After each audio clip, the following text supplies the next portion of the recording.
Bueno, acá, como ven, vamos a compartir unas plaquitas para sintetizar. ¿Lo pudieron leer el texto? Sí. ¿Qué les pareció?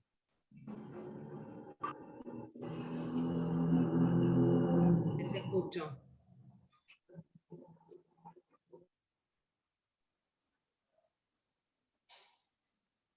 ¿No les pareció nada?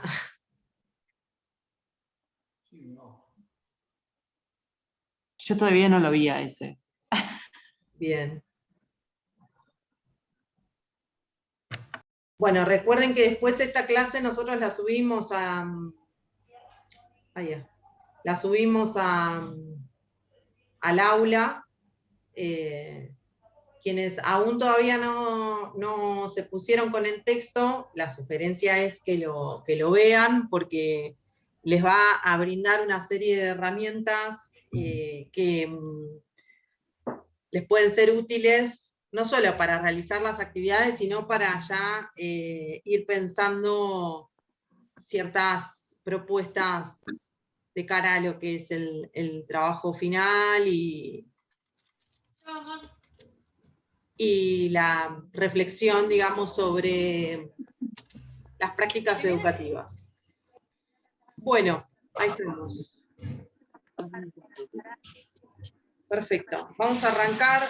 Cualquier cosa, yo ahora, por ahí, si alguien se suma y no llego a ver, ustedes me avisan y lo sumo. Bueno, entonces tenemos, con la clase 4 y 5, nosotros lo que vamos a hacer es habilitar el núcleo 2, la unidad 2, de esta materia, que habla del sentido político y cultural de comunicación y educación, ¿sí? Específicamente vamos a trabajar sobre los dispositivos. ¿Hay alguien que tiene el micrófono? Agostina, ¿tenés el micrófono? Perdón. Sí, no hay problema. Vamos a estar trabajando con los dispositivos de la escolarización como tradiciones residuales, ¿sí? Bueno. Ahí vamos. El texto habla de los procesos de escolarización. ¿Qué dice? O sea, dice, a ver, ahí estamos. Bien, ahí va. Dice, interrogarnos por la escolarización, preguntarnos por el sentido del pasado en la construcción histórica de determinados regímenes de verdad que se producen, circulan, consumen y reproducen en la escuela como tradiciones residuales, ¿sí? La escuela como un ámbito de inserción de las personas, los grupos y la sociedad en la modernidad, industrialismo, capitalismo y democracia. La escolarización, que se constituyó como una práctica social que se extiende a nivel masivo, como una institución destinada, la escuela, a producir un determinado orden imaginario social y a reproducir las estructuras y organizaciones sociales modernas, ¿sí? ¿Qué podemos ver en esto? En esto de los procesos de escolarización. Primero, este punto en donde cómo empezamos a ver esta idea de verdad como muy articulada a la institución escuela y lo que trabajamos anteriormente con Boaventura en cuáles son los modos de construir conocimiento que se van forjando en las sociedades y cómo determinados dispositivos legitiman o no el conocimiento, ¿no? En este caso es la escuela.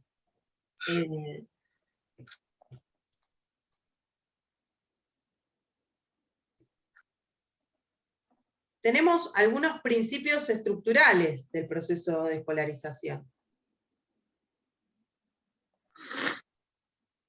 Uno de los principios estructurales que habla el autor es el disciplinamiento de la vida cotidiana, ¿no? Y cómo ese disciplinamiento de la vida cotidiana se da a través de la escolarización. Ahí lo que nos plantea es la organización racional de la vida cotidiana a la que se considera no racional, y que se organizaría a través del control de expertos o especialistas con un carácter disciplinador de lo diferente.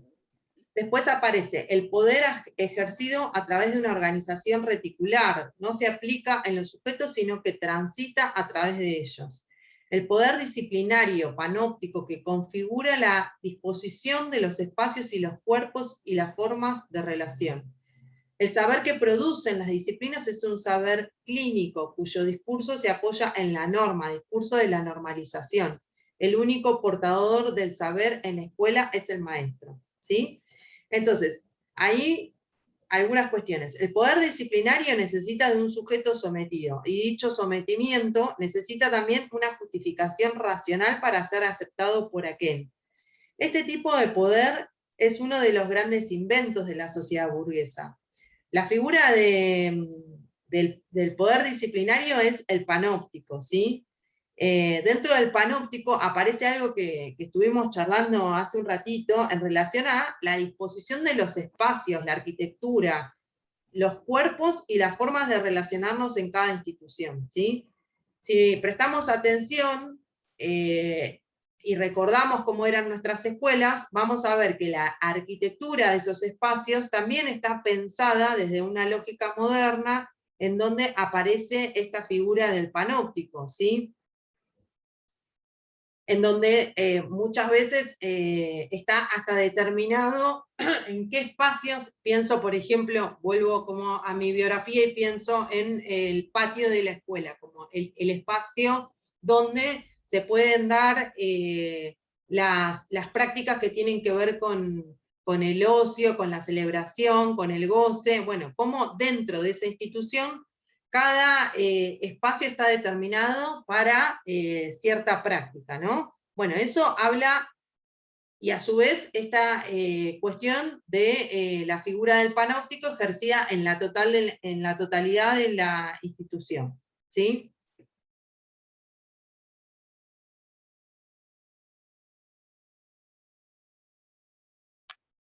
Profe, yo quería aportar que en un momento leí un texto acerca de lo del panóptico, que lo compara el autor, no recuerdo el nombre, pero me acuerdo que Foucault, lo compara con el sistema carcelario.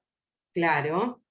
Seguramente, no sé, algunos de los compañeros y compañeras lo habrán leído, pero para los que no, lo que dice es, digamos, como un sistema de vigilancia donde la torre central que se encuentra en la cárcel tiene una visión general acerca de todo lo que sucede, que es lo que vendría a ser, digamos, también con la escuela, como un método de, no sé si llamarlo adiestramiento, pero de vigilancia, más que nada, de la sociedad en general. Sí, algo parecido leí en el teórico, que estoy con Cremona, en el teórico 1, vimos a Sibila, no sé cómo era, sí. Que hablaba del tema de cómo fue cambiando la escuela con el correr de los años, ¿no? Y hablaba Claro. también de, no sé si de la cárcel, pero hablaba de las cámaras de seguridad que se plantean en la escuela, que los nenes no lo dejan entrar con celulares, y sin embargo hoy todo es mediante la tecnología, ¿no? Sobre todo ahora en pandemia. Claro. Bien. Sí, a ver, ahí lo que tenemos que pensar es que la escuela es un dispositivo más de un sistema de disciplinamiento, ¿sí? Esta figura del panóptico aparece en la institución escuela, pero claramente lo que plantea Foucault es un sistema, una sociedad en donde aparece el sistema de disciplinamiento y hay distintas instituciones que son claves para poder mantener esa estructura, y ahí es donde habla de las cárceles y los psiquiátricos también, ¿no? Sí, en la escuela también dice, por ejemplo, la utilización del guardapolvo, ¿no? De como un dispositivo, que hace que todos estén de la misma forma, todos del mismo color y, bueno, medianamente todos iguales. Bueno, eso tiene que ver con lo que estaba en la placa anterior, en esto de la normalización, ¿no? La normalización de las personas que forman parte de esa institución, ¿no? En donde lo que se está pensando es en un tipo de sujeto ideal para una sociedad que tiene un fin determinado, que es esto que decíamos, aportar a un sistema industrial. O sea, lo que se está pensando en ese ideal es de un sujeto soberano que forme parte de una democracia, de un sistema industrial. Entonces se está pensando como en ese ideal, y todo el tiempo la formación va a ser para que termine produciendo dentro de ese sistema, ¿sí? ¿Y cómo fue cambiando, profe? Porque yo en mi época iba al campo, ¿no? Y ahí antes existían los maestros con, ¿cómo se llama? Con un palito, ¿viste? Que cuando vos te portabas mal, Claro. te podían pegar.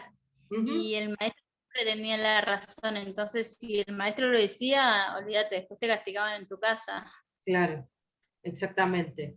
Bueno, justamente me hizo acordar, Dani, puedo escribirlo eso en el foro, que cuando estábamos, creo que estábamos ensayando para tomar la confirmación, no me acuerdo, bueno, nos sentamos en el piso y la profesora hacía a modo de como de chiste, pero a la vez como diciendo, bueno, tienen que sentarse derechos, nos empezó a poner la regla en la espalda.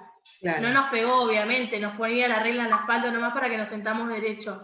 Y me hizo acordar a eso. Pero claro, eso ya era antiguo, ya en la época que yo iba a la escuela, ¿no? Pero nada, me hizo acordar. Bueno, ahí también aparece esta idea de qué disposición tienen que tener nuestros cuerpos, ¿no? Y perdón, sí, algo. Sí. Cuando tomaban las tablas, me acuerdo de multiplicar y no las sabía bien, entonces te mandaban a la esquina a mirarla, o sentado a mirar la pared. Claro. En mi escuela. Uh-huh. A ver, yo, por ejemplo, mi papá, yo soy zurda, yo escribo con la mano izquierda. A mí me ha pasado hasta en la facultad, por ejemplo, de no encontrar el pupitre, o sea, el sillón donde nos sentamos. En la facultad no hay muchos sillones, los que son individuales, no hay muchos sillones para personas zurdas, ¿no? Bueno, eso habla de una normalización en donde se está pensando un tipo de sujeto que hegemónicamente tiene que escribir con la mano derecha. Si bien hay modificaciones, y en la facu hay algunos pupitres para personas que escribimos con la mano izquierda, anteriormente a las personas se las rectificaba en la escuela. Mi papá, por ejemplo, escribía con la mano izquierda, y durante su proceso de escolarización lo hicieron escribir con la mano derecha. ¿Cómo le hacían? Bueno, cuando lo veían escribir con la mano izquierda, le pegaban con un palito en la mano, o lo sacaban de la clase, le decían que estaba mal, y así se tuvo que acostumbrar a escribir con otra mano, ¿sí? Entonces, te ataban, ¿no? Yo leí el libro, perdón. Sí, te ataban a la izquierda también. No, pues me hace acordar un montón de cosas. Yo leí un libro de una cantante que a mí me gusta, que también había nacido con la mano, o sea, escribiendo con la mano izquierda, zurda, y el padre le hizo escribir con la mano derecha, tocar la guitarra con la mano derecha, porque todo como que está normalizado para la derecha. Sí. Y para la izquierda como que todo más incómodo. Exactamente. Para quienes son amantes de Los Simpson, podrán ver que está la tienda de zurdos, y nosotros somos los zurdos, las zurdas, unas fundamentalistas, y realmente el mundo está pensado, todos los dispositivos, todos los artefactos que usamos están pensados para diestros. A ver, y nosotros también, yo soy zurda solamente para escribir, porque en el entorno en el que vivo está todo pensado para derecho, entonces te va llevando, hay poca gente que realmente no tiene el desarrollo de la mano derecha, porque todos los dispositivos que ponemos en juego son para diestros. Entonces, fíjense cómo con pequeñas cosas que no son pequeñas nos terminan disciplinando para que terminemos siendo todos, todas de un modo, y llevemos adelante nuestras prácticas sociales para contribuir a un sistema industrial específico. No sé, pienso hasta en la época de la industrialización, las fábricas, toda la utilización de las fábricas, también en el uso de las manos, todas las máquinas están pensadas para diestros, los picaportes están pensados para diestros, entonces el hecho de escribir con la mano izquierda, realmente, o sea, la modificación no era solamente caprichosa, sino que está pensando el desarrollo físico para un sujeto, una sujeta que después tiene que hacer utilización de máquinas, por ejemplo, ¿no? Bien, entonces, el disciplinamiento de la vida cotidiana, la escolarización contribuye al desplazamiento de las formas desordenadas de la cotidianeidad al disciplinamiento social, el orden y el control, ¿no? Esta idea de que con la escolarización, o sea, que veníamos de un estado de naturaleza, y que con la escolarización se va a dar este disciplinamiento social en donde vamos a ordenar y poder controlar a la sociedad, a los sujetos, a las sujetas que forman parte. Se visualiza como en las rutinas, en los rituales, en secuencias de contenidos, en administración de espacios, en diseños arquitectónicos, en los medios del buen encauzamiento, ¿no? Como estas cosas del buen vivir, ¿no? A donde aparece una cuestión más valorativa, como la vigilancia jerárquica, la sanción normalizadora, la inspección, el registro. Bueno, acá se me viene a la cabeza un montón de experiencias que ustedes ya pusieron en el foro, ¿no? Que han vivido en sus trayectorias por la escolarización. ¿Cuál es el objeto, ¿no? El para qué de la escolarización? El objeto es remediar el hedor de las culturas populares, ¿no? Acá esta idea es como hegemonizar cuál es el saber, cuál es la verdad, ¿sí? La oscuridad, la confusión, el desorden y el atraso, centrándose en qué, en la higiene. Esto tiene que ver nuevamente con lo que comentaba la compañera, con los guardapolvos blancos, con, no sé si a alguien le ha pasado, decir, estás despeinada, estás despeinado, si tenías un pantalón que estaba con un agujero, por ahí tenías una docente que te decía, fíjate que ese pantalón no lo puedes traer. Bueno, la sujeción. Colegios, sobre todo en privado, que es mi experiencia, qué sé yo, las mujeres con las uñas sin pintar, el pelo recogido, los varones el pelo corto, sin piercing. Claro. Tal cual. Yo fui al San Vicente y era así, o sea, mi mejor amiga era media rebelde y una vez se puso la última capa del pelo de rojo. Y llevaba pulseras también, unas pulseras que vos hacías tipo así y se hacían pulseras en esa época. Y nada, se las sacaban las pulseras, le decían que no se tiña más así, que no vaya con las uñas pintadas. Me acuerdo que en un momento cuando ya habíamos terminado el colegio quería ir a buscar las pulseras al colegio. Una risa. Las pulseras mágicas eran esas. Sí, algo así. Se llamaban así. Bien.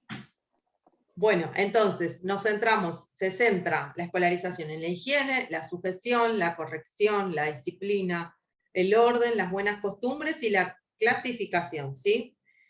La escolarización va a contribuir al desplazamiento de las formas desordenadas de la cotidianidad hacia el desplazamiento de la sociedad como concreción de un modelo social de orden y control. Esto es lo importante, ¿sí?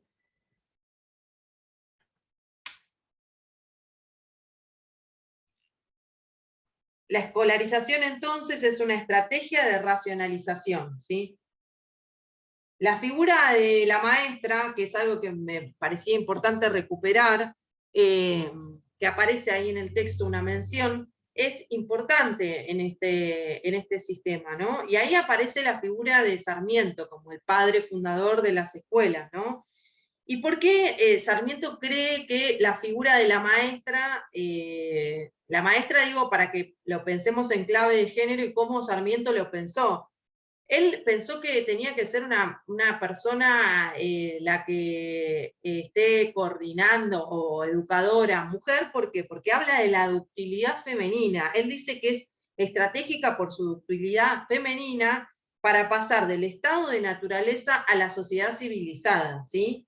Porque representa un hábitus familiar, ¿no? Ahí aparece la figura de la mujer como la mujer que en realidad está pensada como la mujer madre y que como nos representa un hábitus familiar dentro de la institución familia, ustedes saben que nosotros tenemos, si por ahí, no sé si han leído a Bourdieu o lo van a leer, pero nosotros tenemos una primera institución que es la institución familia, en donde se nos generan las primeras prácticas de socialización, y la segunda institución que aparece es la escuela, ¿sí?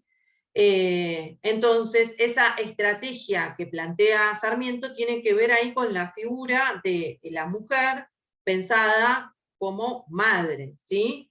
Es importante recuperar esto y poder también problematizarlo en la actualidad, y cómo aparece la figura de un educador varón, y qué recorridos tiene que hacer ese educador varón para poder legitimar sus saberes, y cuáles son los recorridos que tiene que hacer una educadora mujer o una educadora trans para poder legitimar su saber, ¿sí? Digo, cómo se ponen en juego nuestras propias trayectorias en relación también a la construcción de nuestras propias identidades, y cómo ese sistema que lo que plantea es algo como normalizador, lo que hace es ponernos en tensión y tener que armarnos de otras estrategias para poder ser legitimados en un sistema que piensa como algo siempre normalizador, homogéneo, en donde todas las mujeres tendríamos que ser iguales,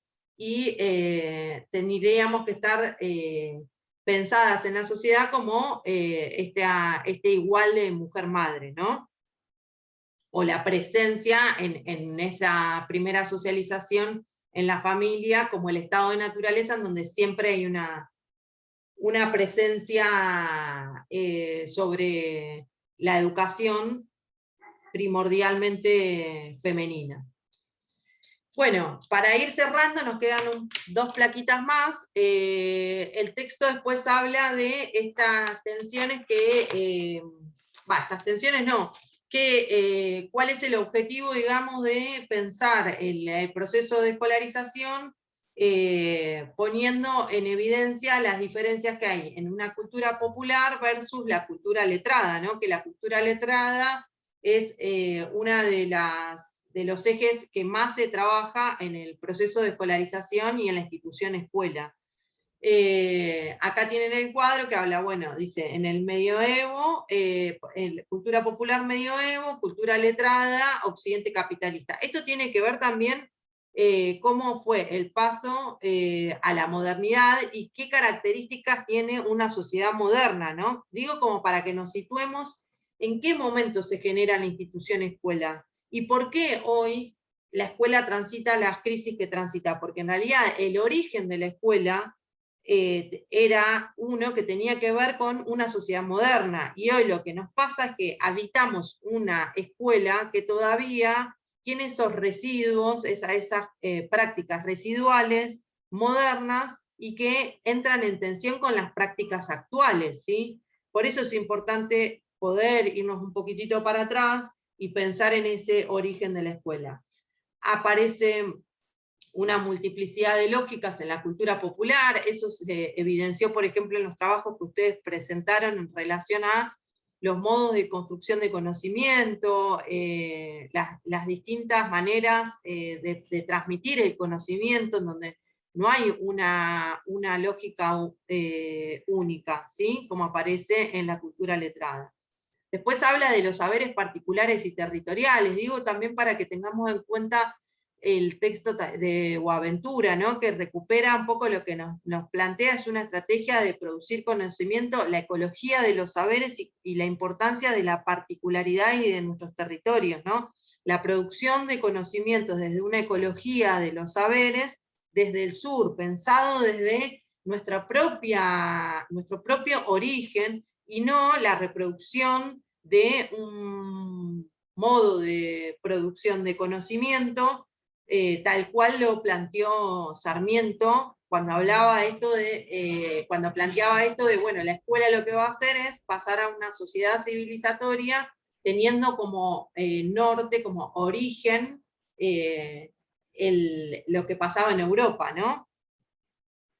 Habla del poder de la brujería de las mujeres, y en la sociedad moderna el nuevo poder está puesto en los hombres. La transmisión del saber por iniciación, ¿no? Eso también apareció mucho en los trabajos que ustedes presentaron. Esto de, por ejemplo, cómo se transmite la cura del empacho. Bueno, la cura del empacho se hace en ciertas fechas particulares, tiene que ser un 24 de diciembre, a las 12 de la noche, eso tiene que ver con esta transmisión del saber por iniciación. Acá en la cultura letrada, ¿qué pasa? Se asciende a través de exámenes, ¿no? Aparece esta idea de la evaluación, de todo el tiempo tener que rendir para legitimar mi saber, ¿no? La cultura popular pensada como los sectores populares, como en cuestión de clases sociales, y la cultura letrada pensada como una cultura que pertenece a la nobleza y la burguesía, ¿no? En esto es importante recuperar lo que dice al inicio de la clase 4 en relación a, bueno, y el autor también lo dice, ¿no? Que la cultura letrada nos puede dar dos cosas, ¿no?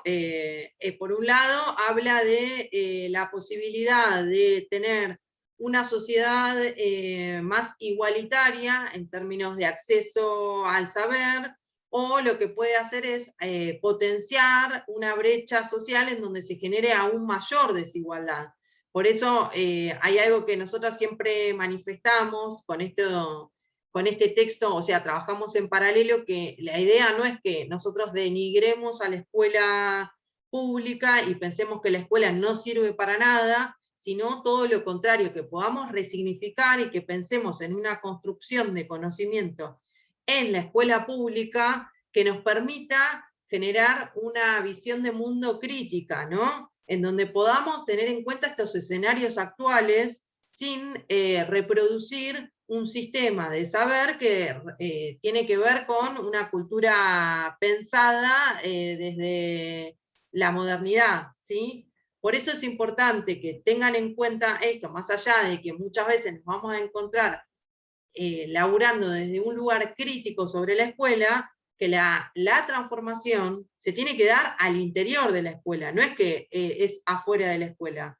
¿sí? Las discusiones, las transformaciones respecto de procesos educativos, las tenemos que dar adentro de la escuela, ¿sí? Continuamos, cultura popular versus cultura letrada, dice, se enseñaba un saber lógico y racional, incompatible con la diversidad y el desorden de creencias, expectativas y modos de transmisión y acciones populares. El mito de la pulcritud, la civilización y el progreso debe remediar la barbarie y el atraso. Bueno, este pensamiento bien de Sarmiento, ¿no? La institución del Estatuto de la Infancia, la categoría del infante como menor, aparecen los especialistas, y después el desplazamiento del mero estar al ser alguien se concreta en la educación para la civilización, para la vida futura, para el mundo adulto, la vida social, el mercado, el mundo laboral, ¿no? Todas esas proyecciones que se dan en un proceso educativo atravesado por la escolarización, ¿no?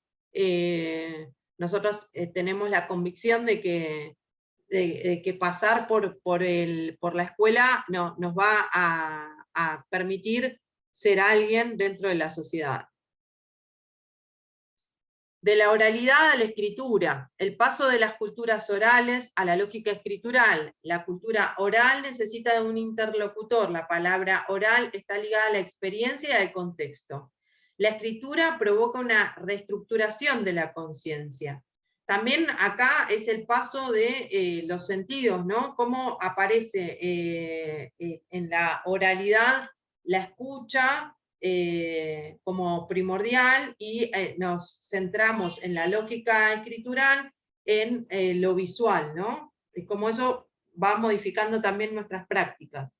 La escritura provoca la reestructuración de la conciencia, el cambio de una cultura ligada al contexto a otra ligada al texto, de una combinada al oído y otra a la vista. El ideal del primero es la armonía, el ideal del segundo es la claridad y la distinción. La escritura impone una mediación y un tipo de orden lógico en la comprensión del mundo. Por eso hablamos de una lógica escritural, ¿sí?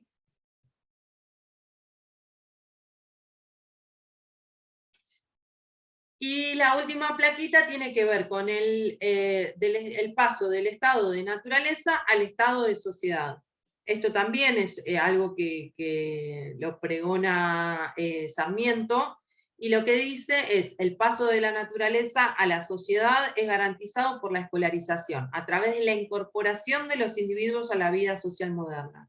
Su finalidad es la formación del ciudadano capaz de vivir en el nuevo sistema. Se reproduce en las escuelas la disciplina del trabajo, ¿sí? Se arma esta idea del armado de rutinas, ¿no? Cuántas horas en una institución determinada. Empieza a generarse ese orden que se incorpora a nuestra vida. Este paso de un estado a otro significó una asimilación de normas para la racionalización de la vida cotidiana, ¿sí?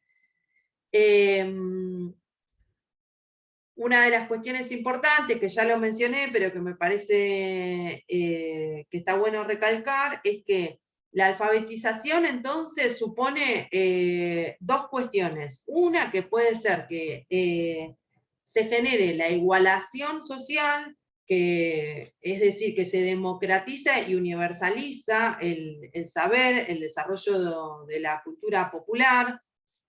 O la otra es el acrecentamiento de lo que sería la brecha social, en donde se genera mayor desigualdad social, ¿sí? En donde se aparece todavía más desplazadas las clases sociales.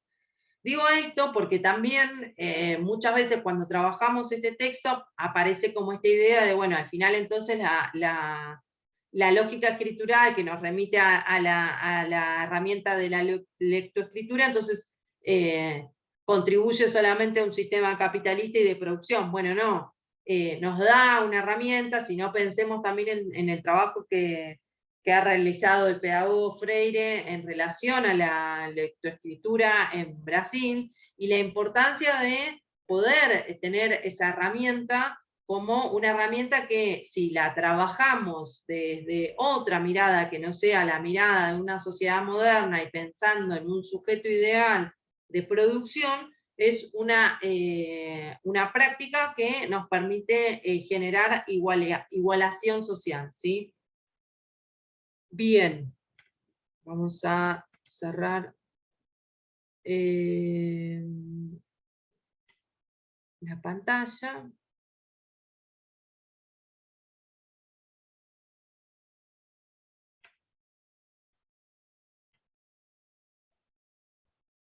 Bien, ¿alguna duda, inquietud, algo que quieran comentar?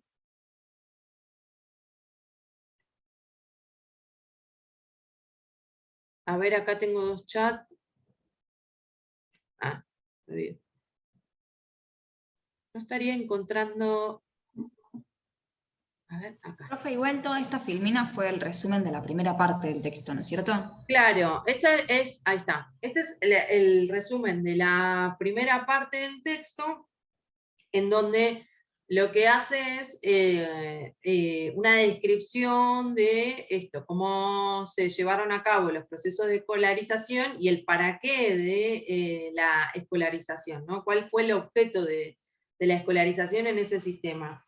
Y después lo que dice el autor, habla como de las configuraciones de los macro trayectos, en donde puntualiza 4 puntos, donde habla de la revolución científico-tecnológica, de la globalización, de las políticas neoliberales, de las sociedades de la comunicación, y ahí después, digamos, estos macroprocesos lo que nos determinan es la coyuntura en donde se dan los microprocesos de crisis culturales que se dan en las escuelas, ¿no? En los procesos de escolarización. Este último punto, en donde ahí también hace una mención, no sé si lo han llegado a leer, que habla del desarreglo del disciplinamiento social, que habla de la impotencia, de la racionalización, del desborde del Estatuto de Infancia, de la obsolescencia de la lógica escritural, habla también de la cultura, que las culturas populares toman su revancha, de las resistencias que se generan, el debilitamiento de la figura del maestro. Digo, pensemos también en esos comentarios que nos fueron haciendo ustedes y cómo se fue reconfigurando todo eso, ¿no? Y por último, en la redefinición de los espacios públicos y los nuevos modelos de ciudadanía. La idea es que nosotros en la clase que viene podamos hacer una síntesis de esto y que en los aportes que ustedes van a hacer en el foro de la clase 5 puedan pensar en estos microprocesos desde una mirada cristalizada por la perspectiva de género, ¿sí? ¿Qué pasa con las cuestiones vinculadas a prácticas del género que se ponen en crisis hoy en los escenarios actuales en las escuelas, ¿sí? Bueno, nos quedan unos minutitos. ¿Alguna duda, inquietud? Hablé como mucho, los agoté, las agoté, está bien, les clarifica, es un embole, critiquen, no hay problema. No, está bien, está bien. Aparte el texto es muy denso y está bueno que tengamos estos espacios así para poder repasarlos todos de vuelta, así que me pareció Sí, bien. iba a decir lo mismo porque yo encima lo leí todo de una, o sea, todo de una no, pero tipo, pensé que era para una clase y terminó dividiéndose. Entonces Claro. como que mucho no me acordaba, y aparte con lo que vinculo con lo del teórico, así que está bueno repasar, porque aparte está como bueno el tema de pensar la escuela, ¿no? De recordar la escuela, cómo era, cómo es antes, cómo es ahora, está bueno. Bien, bueno, ¿alguna duda más? ¿Algo que me quieran comentar?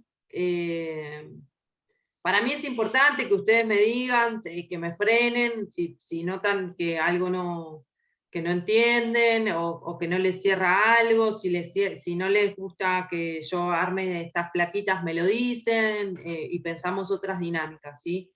Me parece que por ahí está bueno el resumen, la síntesis, como para que ustedes tengan en cuenta las ideas fuerza con las cuales trabajamos. Por eso también ahí tengan en cuenta siempre el PDF de las clases, ¿sí? Que en el PDF de las clases siempre también hacemos una mención de las cuestiones trascendentales que vamos a estar retomando de los materiales teóricos que vamos trabajando. Bien, entonces, si no hay mayores dudas e inquietudes, nos estamos viendo seguramente en 15 días, les vamos a estar comunicando, vamos a terminar de armar el cronograma con las chicas del teórico, la calendarización esta que les contaba respecto de los encuentros sincrónicos que nos quedan, ¿sí? La vamos a tratar de hacer en 15, en 2 semanas o 3 semanas, como lo venimos manifestando, lo venimos llevando a cabo, digo. ¿Sí? Bueno, que tengan una buena semana y estamos en contacto. Hasta luego. Chao, Bueno, hasta luego. Chao, Profe. profe. Chao. Gracias. Hasta luego. Chao.